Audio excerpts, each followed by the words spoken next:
तर आज बनवणार आहे मस्त असं हरभऱ्याची डाळ भिजवून कांद्यामध्ये वाफवलेलं बेसन। तर बघू शकता या पद्धतीने मी कांद्यावर त्याला पसरून घेतलेला आहे। खायला अगदी अप्रतिम लागते। चला तर बघूत कशी आहे रेसिपी। श्री शिवाय नमस्तुभ्य मैत्रिणींनो, मी अंजली कुंभार माझ्या यूट्यूब चॅनलमध्ये तुम्हा सर्वांचे खूप खूप स्वागत करते।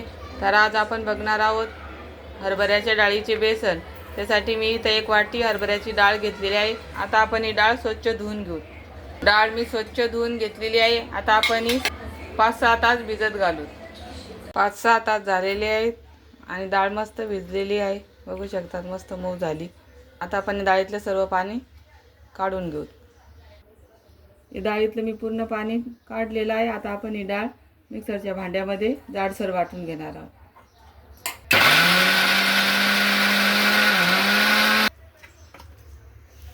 तर या पद्धतीने काढायची, एकदम बारीक पेस्ट नाही काढायची, थोडीशी रवाळ जाडसर राहिली पाहिजे।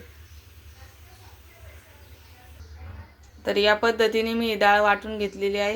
एकदम बारीक नाही काढलेली, थोडीशी जाडसर अशी पेस्ट काढलेली आहे। याच मिक्सरच्या भांड्यामध्ये गरजे इतक्या हिरव्या मिरच्या, 10-12 लसणीच्या पाकळ्या आणि 1 चम्मच जिरे, चवीपुरतं मीठ घालून वाटण मिक्सरला फिरून घेऊ। तर या पद्धतीने वाटण काढून घेतलेलं आहे। तयार झालेलं वाटण आता या डाळीमध्ये घालून घ्यायचं। आता या डाळीमध्ये हळद घालू अर्धा चम्मच, भरपूर अशी कोथिंबीर घालायची। हे व्यवस्थित मिक्स करून घ्यायचं डाळीमध्ये।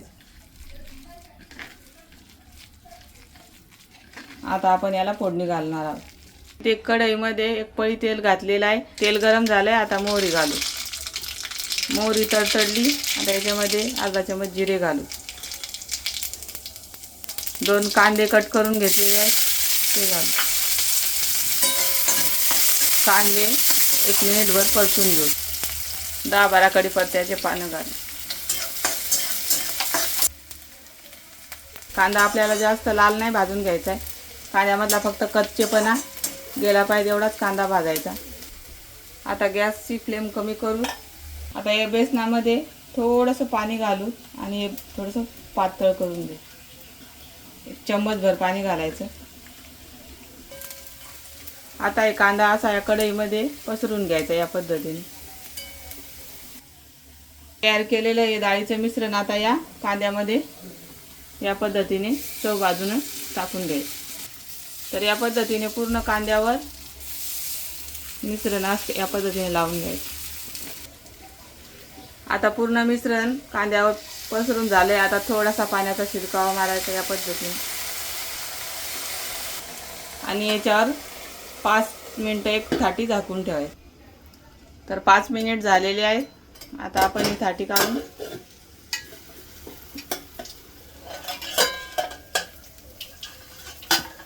हे बेसन या पद्धतीने पलटी करून घ्यायचं।